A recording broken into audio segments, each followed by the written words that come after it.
back. Welcome to the Print Your Games podcast, the podcast for the 3D printing enthusiasts, the resin fiends, and the filament addicts. I'm your host, Jefferson J. Thacker, also known as Parent. I'm joined by Kristen Sowards, also known as Lost Spheres. And we're also joined today by a very special guest, Andrea from CobraMode, one of the most fantastically artful miniature companies I know of in the industry. Hey, hello, Andrea. Thanks for joining us. Hi, how are you? We're doing great. So for people who might not know who you or CobraMode are, could you give us a little bit of a sales pitch, a little 30-second elevator pitch? Sure. So CobraMode Miniatures, we're a husband and wife team. So my husband, Aaron McClellan, he does all of the 3D sculpting. And then I run the business side. I do some of the concepting and, consulting, graphics, all of that stuff. Mm-hmm. And I have to say that your stuff really stands apart. I mean, that's in one look at the models and the art that you all do. It's just unlike anything anybody else is doing. You've got really dynamic poses. You've got these unique characters, lots of moth people, lots of amphibians. There's a not an armadillo. What is it? Not an armadillo. Pangolin. The pangolin. Yeah. I love the pangolin so much. It's so cute. And then the pack snail. There's so much to go on to. So in a world full of Grimdark, why has CobraMode gone in a completely different direction, even if it is absolutely beautiful? Well, so this Patreon kind of started from my husband, and he has been sculpting in some capacity for a long time, and it's really his style that's coming through. So it's, he's really influenced by like confrontation, anime, manga, like cartoons, Ninja Turtles, everything, all of those things kind of mixed together to create this style. Plus, it's like a little bit of my character design background and stuff like that mixing into the whole thing as well. So you mentioned the character design background. Could you give us a little bit about your background? Like, how did you get into gaming, and why did you all decide to become a company? So there are two big questions. I'll start with, how did I get into gaming, or how did me and Aaron get into gaming? Sure. So I think way back when I was 13, my brother started playing StarCraft, and that was like a big online game. So I started playing, and through StarCraft, I like joined a clan. And through my StarCraft clan, people were like, hey, do you want to play D&D online with us? And that's how I started. I started by playing online with people I'd never met before. Did you use a virtual tabletop, or was it just by voice or chat? Or? It was just by chat. I think we were using IRC. Okay. Oh, wow. Yeah. Old school. Mm-hmm. Yeah. Love it. Yeah, so that was my start. Did you start running, or how did that lead into the world creation bit? Because I know you do a lot of the lore for this, right? Yeah, I'm the writer for the lore. I didn't DM any sessions, actually. I really just liked being a part of other people's campaigns and just like playing a character within that, and kind of sometimes being really annoying and testing the boundaries of what is possible. But yeah, I've always really liked narrative stuff. I always really liked video games and RPGs and things like that. So narrative is really a big part of my background and why I wanted to become a character designer initially. Mm-hmm. Yeah. Very cool.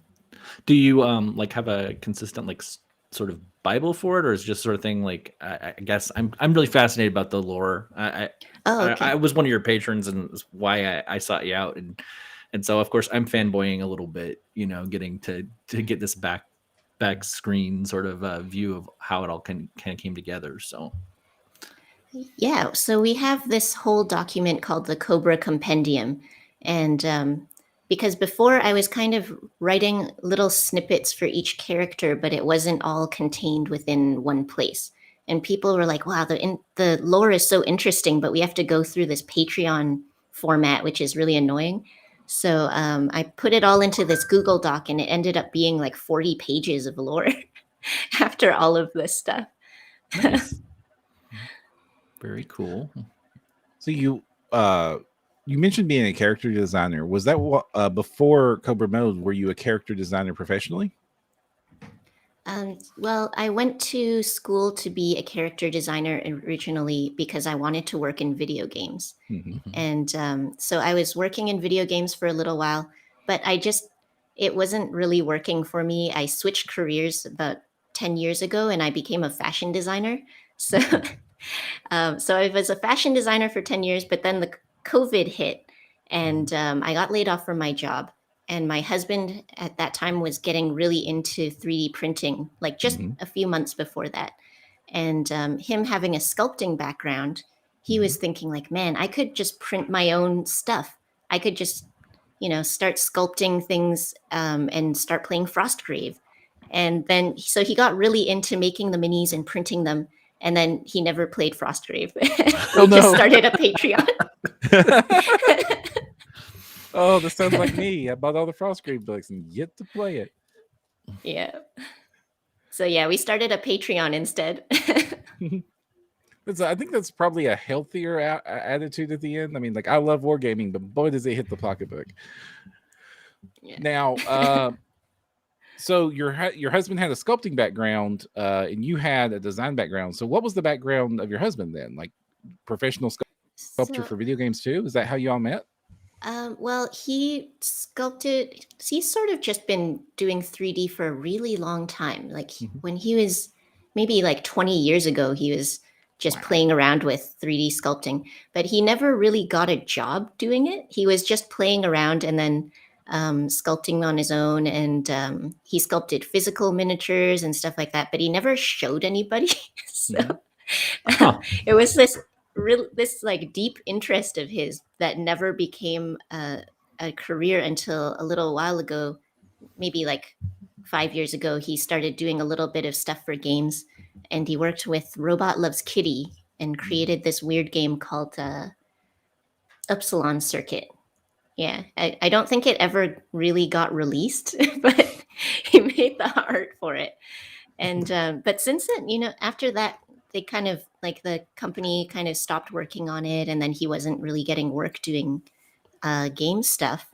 And so he was trying to think about like, oh, what are some other ways? Like he loves doing the 3D sculpting, as you can see. So he was just trying to find a way to start doing it on his own without needing a whole team of people to like make a game and then have that team eventually fall apart. Yeah. So what? Go ahead. Go ahead. I was just saying, when I talked to him on Patreon, I just loved the attitude he was saying. Sorry, I threw on Discord. He was saying, we just make things and we don't really care if they exist. Like so many times you see like a beholder or whatever, and it's totally cool when people do that, but like just ideate completely new terrain. I was kind of curious. Some of the stuff kind of has a scientific naming convention influence. Does one of you have a biology background, or where did that come from? Just understanding like the animals themselves as the basis, or? Well, when I'm writing the lore and doing the naming, and sometimes when we're doing the character development, I'm looking for a lot of different influences. So I might go all the way into like full scientific names for things to get an interesting naming scheme out of it, or I might go into a completely different culture and look for inspiration there. But really, I'm just like casting a huge wide net, seeing what is interesting and cool that comes out of it, and then I just kind of pick and choose through those things. So what was it like early on when you all decided, hey, we're going to try to make this Patreon thing go, or we're going to try to make miniatures and sell them online? Like, explain this to, like, what was it like when you were all making that choice?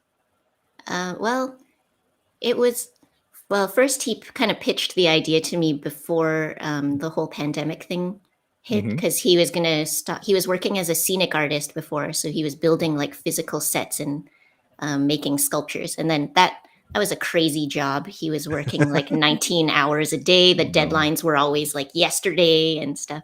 So he was like, I have to get out of this. And he was like, one of his friends was making miniatures, or small, not miniatures, but like smaller, maybe 12-inch scale sculptures.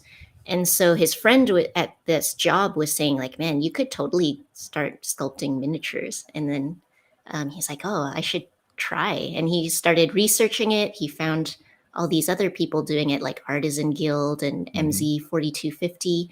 And then he's like, well, I bet I could make a Patreon and do the same thing. So he was like, yeah, take a look at these guys that are doing this. And I was like, yeah, try, quit your job and try it. Let's figure it out. So you're so supportive, like just go ahead and quit the job and go right from then? Yeah, well, the job was killing him, so okay. Fair enough. Fair enough. Yeah. Like it was physically killing him. Like it was not good for his body at all. So I was like, yes. Scenic work for movies, or what are they for, if you don't mind me asking? It was for pretty much anything that needed custom fabrication. So if like we were in New York City, so there were a lot of fashion shows, a lot of commercials being shot, or even just like somebody wanted custom cabinetry, but it was like very ornate or something. So they just had them come in, like they had artists come in and do it. Yeah. Oh, museum exhibits, that kind of thing. Like he did a lot of crazy things. Like like big scale stuff. Yeah, large scale things. So wow. Okay. I thought you were talking like sets, little mini like scenes and stuff. So he was doing big set work. No, it was like physical sets. One of them was a corgi palace for it was like something about like corgis, the queen or something. It was a commercial, and they built a palace, and like little corgis dressed up as the royals were like running through it and stuff. It's so cute. That's amazing. Yeah. Wow, New York City, and you were like, just quit your job and do this. Man, that is impressive. Wow.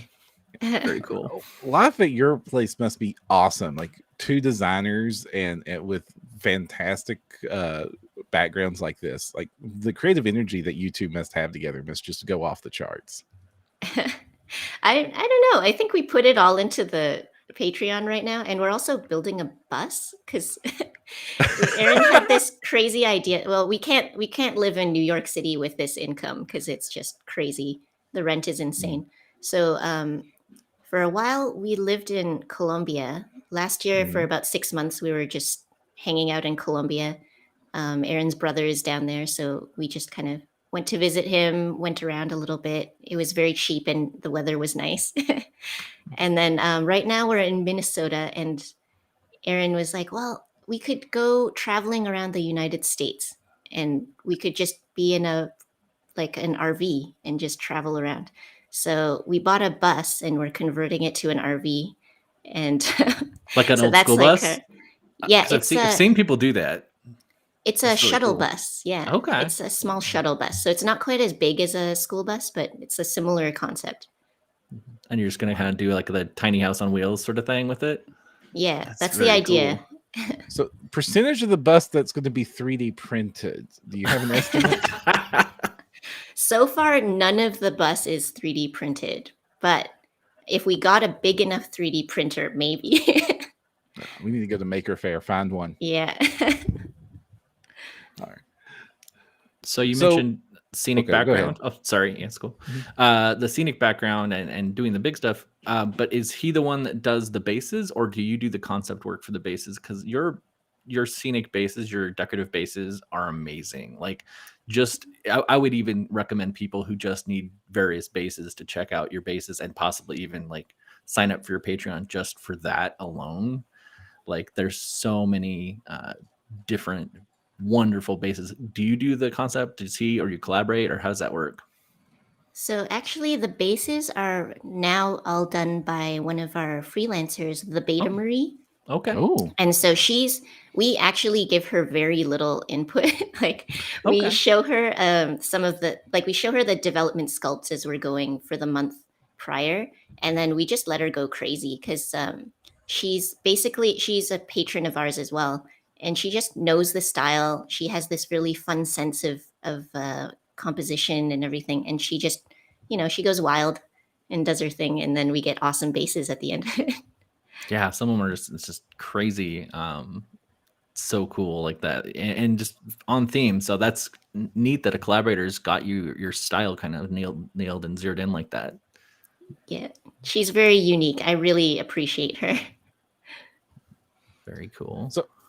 So how was your work really received, like when you first entered the space? Because you all got in fairly early, and I remember when your stuff first started showing up on my mini factory, it caught my eye immediately. I was like, oh, somebody's doing something very different. And like I can't map your critters to most of the monster manual or to the like, you know, how many people are doing goblins and skeletons and stuff right now, and you've got the biggest mouth kitty in the world being ridden around by I don't know what with Snuffleupagus in the background. I mean, I don't mean to demean these. I mean, like, this is crazy and fantastical and original, and you know, how was it received? Well, I guess it was pretty well received. I think like when we started the Patreon, I was kind of like being the super realist, and I was like, you know, we're probably not going to do very well, judging by what the landscape was like. Like when we launched, it was March. It was like literally the start of the pandemic, and I think every Patreon at that time was doing dwarves, and then we released like a frogman with a giant glaive, like a huge fat frogman. And a guy from this line, actually, these are the reindeer men, the Ariche. And what was the other one?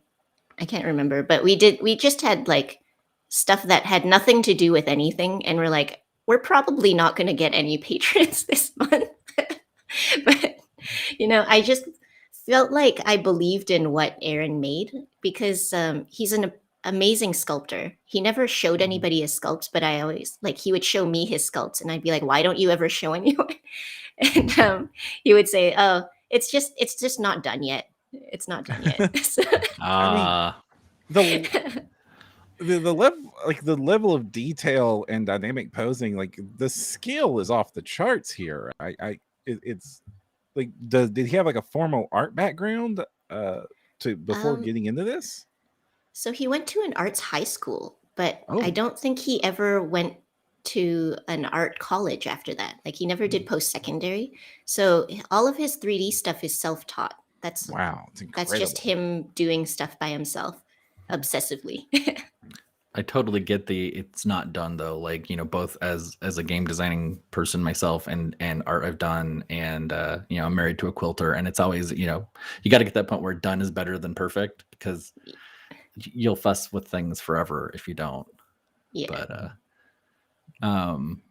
yeah, and they imply such a world, and I want to delve into that. I also don't want to put you necessarily on the spot, but like, do you like have a map or anything, or is this still just mostly the lore book that you're talking about on Google Drive?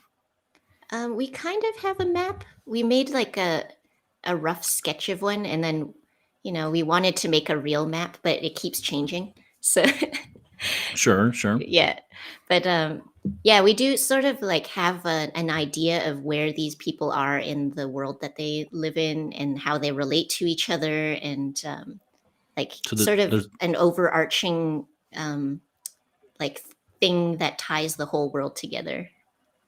Do you mind elucidating any of that, or just? Yeah, sure. Sure, I would love to hear it. Any world or nation breakdown or whatever, any of it.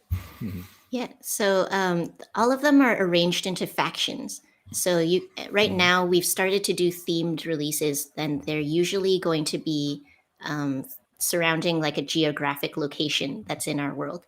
So like this month is the Kutuga steppe, which is like a Mongolia kind of highland steppe area. And then there's these forests that are also a part of it, that are where the pigs come from, the boars. So the boars live in the forested areas, and then the reindeer men live in the grassland areas. Very cool. Yeah, so that's like one of our factions. And then our biggest faction, I would say, is like the Mikata wetlands, which is the Asian-inspired frogs.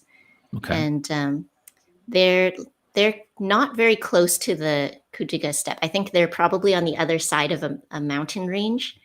And so we have a mountain range where the Yetis live and the Tengus. Those people are living in that mountain range that's between the Mikata swampland and the Kutuga steppe.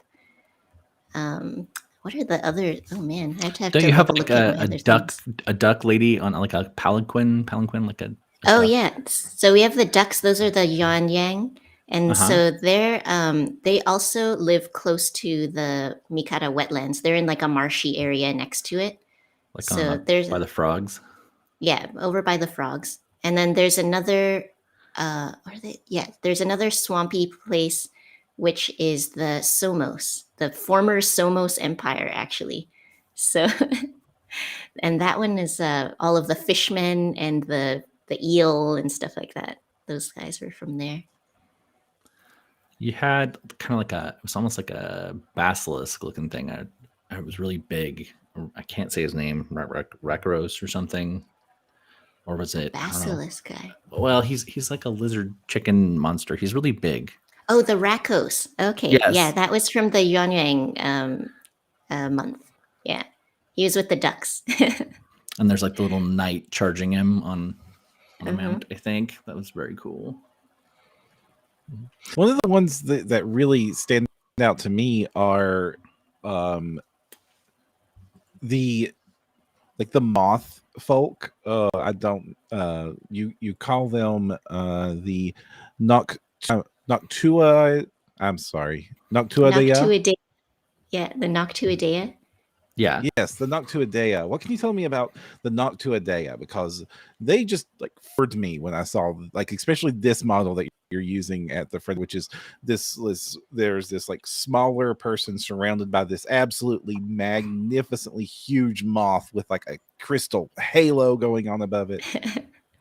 So the Moth People, actually, this is a really interesting thing because this one, a lot of the sculpts come from basically Aaron will have some random idea and I'll try to flesh it out and give it more life. But the Noctuidea is actually started from one of my ideas and then grew from there. So we actually played a game of microscope to figure out what this deal is with the Noctuidea. So we came up with this crazy history for them through playing microscope. What's microscope? Microscope is sort of like a world building game. And it has these specific rules, and like you make cards in order to tell a story together. If you haven't seen it, you should definitely look it up because it's really cool. It's a very interesting narrative building thing. And it's not like D&D where you're a character within it. It's like you are coming up with ideas of how the world exists and how it works. Yeah. Cool. And so you went through that specifically for the Moth People? Yeah, we went through that for the Moth People just to kind of come up with like what are their motivations and like what's their society like and why is their society the way it is, and that kind of helped us to grow the characters out of. That was like the substrate. Yeah, that actually straight up, I saw that, and that's why I went and signed up for the Patreon. And then when I saw the bases, I was like, okay, I'm gonna be getting these bases every time they come out. So it's like, I definitely want in. Yeah. Are they like? Because they seem so majestic. Are they like rulers or something, or what is their relationship to the other people in the world? The Moth People are actually very insular, but they have this very ancient society. And they actually almost destroyed themselves because they worship the moon. And so that if you look at their history, they have a really long history because of that game of microscope that we played. Yeah. But so they worship the moon. Their ancient ancestors had this beautiful society with like palaces, and they were really good at magic. And but then they got greedy and they tried to get more power from the moon, and they ended up pulling the moon. The moon was like an actual goddess, and they pulled the moon into their city, and like she crashed into the city and killed them all and died herself. Oh no. And so there were like scattered little pockets of them afterwards, and then they're like, okay, no more magic. We were banning this. That was dangerous and terrible. And then But then they had like a reformation period where some of them were like, we need to recover the glory of the past through magic, and the others were like, no, we're not going to. Like magic is evil, and we almost killed ourselves. So there's actually two different factions now, and there's like the Fidelium, who are against magic, and then there's the Noctuidea who use magic. So yeah. So are we going to be seeing more Fidelium figs then? Because I don't know. Have we seen a lot of those? We have seen some. If you look in this same release, actually, there's the Tamer. And the Tamer is a Fidelium. So the Tamer or the Fidelium are more kind of like nature based. So they mutated themselves in order to get the powers that they wanted. And then the Noctuidea use magic to do that instead. Gotcha. When I'm looking for miniatures, or I'm finding miniatures in 3D printing art that I want to actually buy and print and stuff, they really are divided into two types. One is I'm looking for a good miniature for a need I have. Like I need a mammoth rider. I happen to need those 8 million those 8 million dwarves they were sculpting, a year and a half ago. And then I run into the other type of mini and honestly, these are the ones that make me smile and glee. And they are when I see the mini and then I need to have a reason, I need to get a reason to use it. And your minis definitely fall in that category, because I see these incredible sculpts, these dynamic, these wonderful characters that feel alive just the moment I even glance at them. They're not stiff. They're like literally like up on tails. They're jumping through the air. They're riding around on moonbeams and floating, and really creative, dynamic, almost diorama level posing. I need to invent a reason to use this in my games. But you provide some of that, don't you? You actually provide stat blocks for 5th edition D&D? Yeah, so we were thinking when we started the Patreon, that was exactly what we were thinking. Like, oh man, these are so cool, but like, what is anyone going to use them for? Right.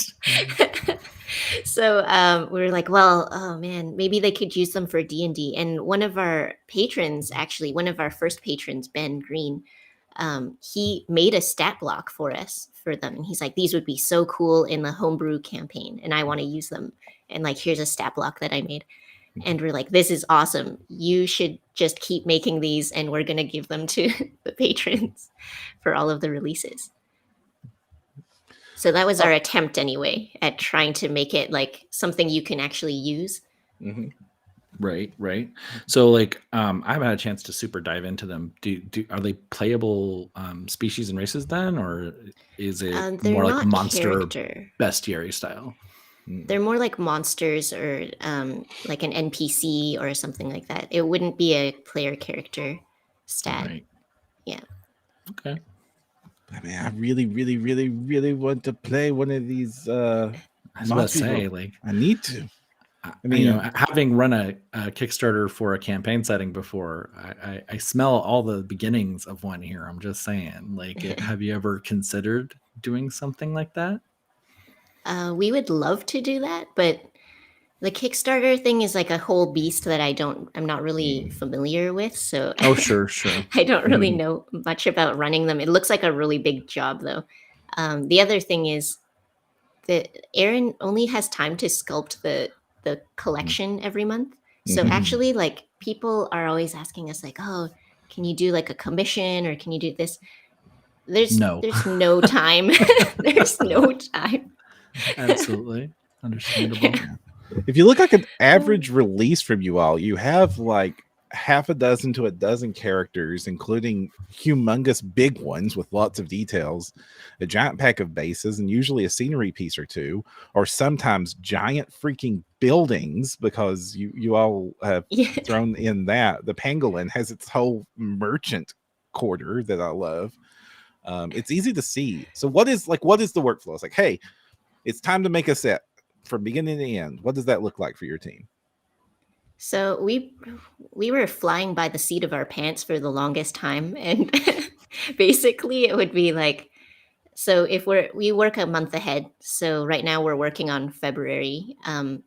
before we were just like, crap, what ideas do you have right now? And it's like, I don't know, like a moth person. And then and we would just try and like iterate from there. So Aaron would make 3D sketches. Basically, he would just like throw some shapes into 3D and see what comes out of it, and then I would start making sketches and see what comes out of that.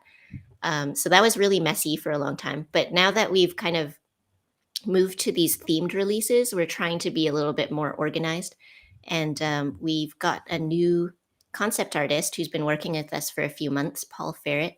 And basically, we give him ideas, and we'll be like, we need something from like our Kutuga steppe line. You know, they're people who live in the steppe.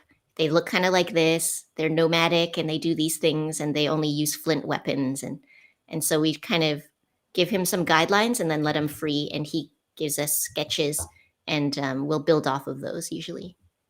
It sounds like you've got this really cool like small team. It's you've got a freelancer helping you with stat blocks. You've got a freelancer helping you with bases. You've got a concept artist. You got a sculptor. You've got an outfit designer and lore person.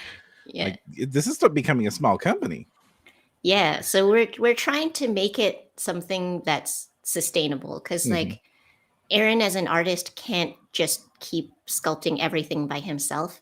And like as it stands already, he gets like 2 days a month off to do. Wow. So, but the funny thing is though, when he gets time off, then he starts sculpting. That sounds like a creative. That sounds like a creative. You get that you're all fried and burned out, and the second you actually relax, then the idea is like boom, come back. Yeah, so. He's like, you know what? I could be sculpting right now. Well, how long does it take for like a single character to go from concept art to finished sculpt to you've done the lore to the patron gets it?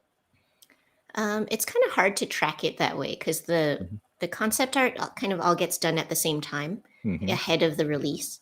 So, for example, Paul helped us do all of the stuff last month that we're now starting to sculpt and flesh out this month. So he would spend the whole month though iterating on those concepts, getting feedback and generating ideas, and then it'll take us this entire month to sculpt and like put together the release for next month. So what are some of the influences that are brought in? Because this is a ton of different cultural influences that I'm seeing. I'm seeing video game influences. So what are some of the influences that you all bring to your releases? I guess I just kind of bring in everything that is cool that I've ever seen. So, like in order to, so our kind of concept behind CobraMode is that we're trying to make things that are not already there. Right. And that's sort of Aaron's desire also as an artist. He doesn't want to make, another dwarf or another goblin or another orc, although he loves orcs, but he's just like, I don't know what I can bring to the orc space that's like fresh and interesting at this point. So he's just kind of stayed away from it for now. But basically, to get this like newness and this freshness, we're drawing from anything that we can find. So say we play a video game that's really cool, we might draw some influence from that. We see an anime that's really cool, we might draw some from that. Or I remembered one time I saw this movie that was really neat and had this scene in it with this character. And it's like, well, I'm going to draw that in also. Very cool. But like you said, you don't have orcs, but like you do have those boar folk, which are kind of that energy, right? Like a little bit. So like I think there's analogs, but I think even in the sculpting, you were saying you don't make things that are already existing. You also don't rehash a lot of armatures and things that kind of can tell, because a lot of people like, and I love them all, and I'm not going to name names, but like you can tell it's the same model, like reposed 7 times with some new gear. And that's cool if you want to play like a troop game or whatever, but like it's one of the reasons why I'm surprised maybe that the player character stuff hasn't been explored as much, because every single one of them is just so dang unique and like they just scream like, you're going through I can't say, is it Cervidae, or I don't know. The Snorkel? I see. I butchered that so bad. The just kind of scream druid energy to me, right? Yeah.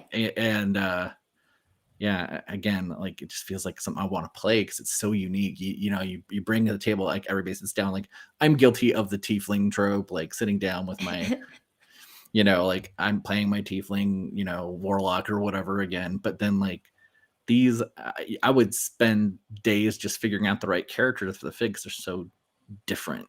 So I don't know. Yeah. I mean, we would love to do player stats. That's not kind of my wheelhouse or Aaron's wheelhouse. So if somebody wants to make player stats for these, like, please, by all means, like, let us know, because that would be amazing. Because a lot of people have asked for playable character stats for these, and we're like, yeah, but I don't know how to do that. Oh, it sounds like you and Christian need to have a talk later. Later, Christian, maybe if you offline. didn't know, is a professional game designer with multiple Kickstarters Yes. under his belt. Who came up with the snail? I love the snail. Like, and honestly, when I saw the snail painted on, was it Miniac or Ninjon that painted the snail? Is Ninjon. Ninjon. It was just Yeah. like, I had to go buy it immediately. So this is really funny because Aaron had originally made this snail and it was hideous. It was so ugly. And he was like, but I just love it so much. And I'm like, nobody wants that, Aaron. No one wants that. So he kind of put it like he does this a lot. He'll like randomly make a sculpture and be like, nobody wants this. And then he'll put it kind of in his storage and forget about it. And but then he is like, well, you know what? I really like this snail. I'm going to try and make it cuter and something that people would actually want. So he remade the whole face and everything, made it a whole bunch cuter. And and so that's how that came out. And then he was like, Andrea, I need help like figuring out what's on his back. And so I kind of helped him figure out like, oh, there might be like a pot on him and like stuff like that. So he kept adding these little details until it became this entire sculpt. Were you responsible for the chicken then? I was not responsible for the chicken, although there's a lot of lore for the chicken actually. I need to hear the chicken's lore. I need to know this now. So the patrons actually came up with this lore for the chicken because I'm not sure why, but they really connected with it. So the chicken has a name. It is Sir Ferdinand Peckinfeather III. I love it. Yeah, Sir Ferdinand is a weird chicken, but we're not sure if that means that he turns into a man at the full moon or he turns into a chicken at the full moon. But either way, he switches back and forth, but we're not sure which one he was originally. But he is a noble. Like the title Sir Peckinfeather is a real title. He has the papers to back him up. So are we getting a human form mini of him eventually? I don't know. The funny thing is that there are no humans in the CobraMode universe. I was about to say, I've never seen one. So when you said human, I was like, what? When you first said were-chicken, I'm like, oh, so does he turn into a snail? That'd be great. Well, that might be the case. I'm not sure. I mean, he might be a frog person. He might be like, one of the frog people with a chicken lycanthropy. That's amazing. No, that's actually one of the things I actually also noticed very quickly. I was like the absence of the traditional anything, right? Like you can see analogs again. I could see someone like the Moth People might be like your elves or whatever, but it's definitely not, and it's just so unique. Oh, okay. Sorry, I'm fanboying out again. Yeah. No problem. So we love hearing that. Yeah. What is the future looking like for CobraMode? You mentioned that you're at capacity. Are you thinking about bringing on more sculptors or what? I mean, we would love to hire more sculptors. There's always the issue, though, of them being able to get the style right and being able to fit in with the team and having time and being the right cost and everything. So we would definitely love to add more sculptors, but at this point, we haven't found one yet. So any sculptors out there, if you want to do some CobraMode minis. So you got the minis, the bases, the 5e stats. You all give a discount to your back if you're a patron, right? So what are the patron benefits? Like, why should everybody run out right now and become a Patreon of CobraMode? Well, so we have our releases every month. They come pre-supported. They come with all of the bases. They come with the lore and the 5e stats. And we also have a Discord where we have lots of really friendly people. I'm sure It you is found that very out. friendly. I will verify that. Yeah, and there is a channel for 3D printing and also for 3D modeling and also for painting if you would like. So a lot of artists come in there and share their work, not even just CobraMode stuff, whatever they're working on. And it's a really cool creative place. And I don't know, I think that on its own is like almost a big draw for joining the Patreon. You can also brag about your Wordle scores. Yes, that is also an official channel now. I need to figure out what Wordle is. I keep seeing it. I'm scared to even ask at this point. I had to do 5 yesterday. I was struggling. Oh, yesterday was rough. And the word I actually almost put in, and I was like, nah, it would, it's not that. And oh no. Anyway, you did a lot of partnerships recently. You mentioned Ninjon, and then you were on Black Magic Craft, right? Like just recently. How did that come about? So we did our first. We were looking around for some YouTubers to work with, just because we always need new ways to like get our name out there. And we had first been introduced to Ninjon by Danny, the 3D printing DM. And so we did a little stuff with him. We did some bases for one of his Kickstarters. I think it was Lost Adventures 2. And then we were like, hey, Danny, we need like somebody to help us rep our stuff in the YouTube space. And he's like, oh, I have the perfect person. So he introduced us to Ninjon. And then through that, we just kind of kept it rolling and started doing all these different collaborations with YouTubers. Very cool. So what do you think about the 3D printing space right now? You all got in right as COVID happened, and it seems like the COVID period is when it blew up, like when everybody started grabbing printers and hundreds of them. What do you think about the space right now? Where do you think it's going? And where do you see your all's role in it? Oh, man. So this is such a difficult question because really with COVID, we saw this huge explosion of people staying at home and being able to get a printer and like kind of indulge in their hobbies for the first time in a long time. So we saw this really huge growth of people getting printers. And I'm not sure that that's going to continue on forever, like it's got to slow down at some point, although I don't know if it has yet. But I see, but the printers also keep getting better and cheaper and more easy to use. And so I feel like the whole printing boom is going to keep going.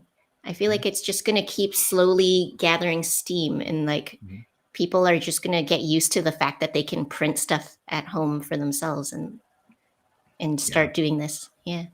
Or they're going to know a guy or a girl that has exactly. one, or anybody in their gaming group maybe. So it'll be somebody. Yeah.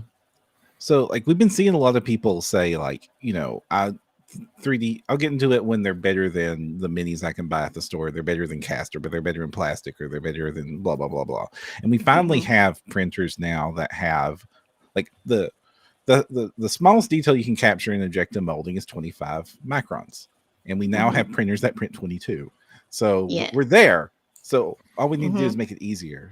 And hopefully soon full color. When we get full color, will you be like painting the minis and then so that we can print your beautiful paint jobs?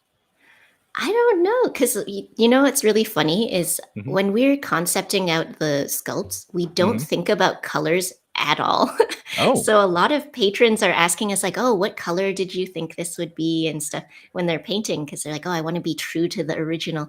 We're like, we didn't really think about what color it would be. We're thinking more about it as a composition, like when I'm sketching it or I'm drawing it, I'm thinking of it more as like an image than it is than as like what are these individual materials and stuff like that. Do you think that like lack of guidance is actually a positive because you're allowing people to explore their own creative side with the minis, or ultimately would you offer official guidance if you could, do you think? I kind of like seeing everybody's individual interpretations of it, because it's sort of like our portion of it, we only thought of that part. And so I want to see where people take it to get it to the next level, Right. I mean, you must see every month some beautiful paint jobs of your all's work. Yeah, we've also hired some artists also to do like official box art for us. Oh. And so we've seen some amazing amazing paints of that too. So and you say box art, are you selling physical copies on Etsy or something, or? No, we don't sell physical copies, but it's just like an industry term that we co-opted for this. Yeah. Okay. I was just clarifying. Thank you. Mm-hmm. All right. So where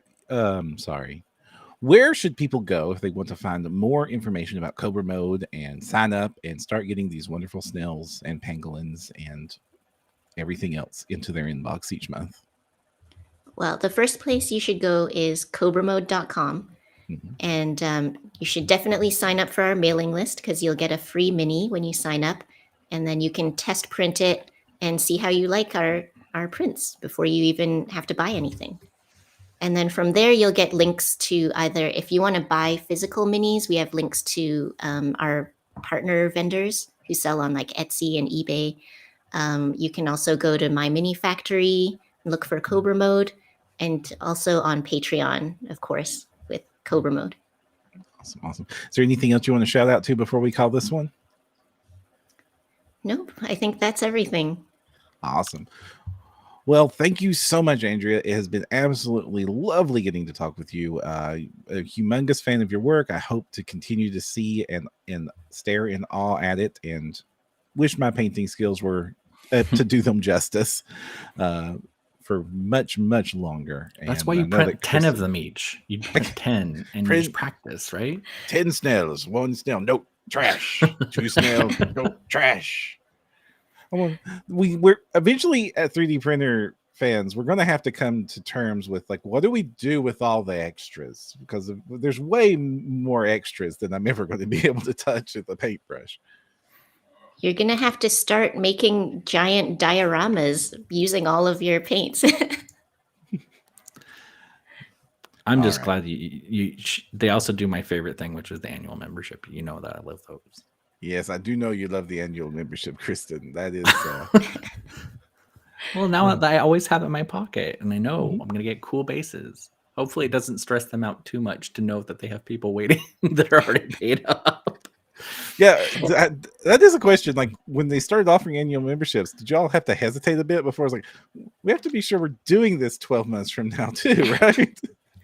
Well, I feel like we're going to try and do this for as long as we possibly can. So it was more comforting for us. It's like, oh, thank God, somebody's actually going to stay for 12 months. Awesome. Well, thank you again for joining us. And for the rest of you, if you wish to find more content or support us, you can find us over at printyourgames.com, where you'll also find links to our YouTube and where you can subscribe to this podcast on Spotify, iTunes. And if you want to help out, you can do so by giving us a positive review on iTunes, a thumbs up or a like or a share or a subscribe. But wherever you happen to watch these episodes, we appreciate each and every one of you. And until next time, I'm Jefferson J. Thacker, also known as Parham. I'm Kristen Sowards, also known as Lost Spheres. And just remember to keep printing your games. Bye-bye.